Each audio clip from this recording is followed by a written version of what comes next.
दोस्तों, कैसा होगा आप अगर किसी की हेल्प करने जाते हो और आपको अपनी ही मौत का सामना करना पड़ जाए। जी हाँ, ऐसा ही कुछ होता है झारखंड के रहने वाले रतिशंकर के साथ। हुआ कुछ ऐसा कि उस रात रतिशंकर देर रात शहर से अपने गांव लौट रहा था। रात के लगभग 1:30 बजे थे और बस स्टैंड से कोई साधन न मिलने की वजह से रतिशंकर पैदल ही अपने गांव की तरफ चल पड़ता है। चारों तरफ सन्नाटा और गुप्त अंधेरा फैला हुआ था। थोड़ी दूर तक तो सब कुछ ठीक था और उसके बाद थोड़ी दूर आगे निकलने के बाद रतिशंकर को झाड़ियों में से कुछ आवाज सुनाई देती है। ध्यान से सुनने पर उसे पता लगता है कि कोई जैसे बच्चा रो रहा है। पहले तो रतिशंकर बहुत ज्यादा डर जाता है। उसके बाद वो हिम्मत करके जैसे ही झाड़ियों में झांक कर देखता है तो उसे वहां पर एक छोटा सा बच्चा सर झुकाए रोता हुआ दिखाई देता है। रतिशंकर सोचता है कि शायद ये बच्चा खेलते खेलते अपना रास्ता भटक गया है, तो उस बच्चे को उठा करके अपने कंधे पर बिठा लेता है। आसपास कोई भी उसे नहीं मिलता।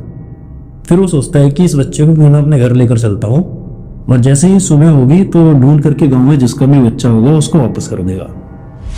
थोड़ी दूर तक तो सब कुछ सही था। अचानक 10 से 15 मिनट के बाद रतिशंकर को ऐसा लगने लगा कि बच्चा अचानक से भारी होता जा रहा है।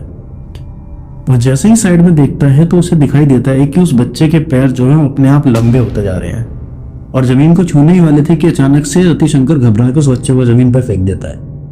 जैसे बच्चा जमीन पर गिरता है, उठा के लगाकर हंसता और कहता है कि आज अगर मेरे पैर जमीन पर पहुंच गए होते तो तेरी मौत तय थी।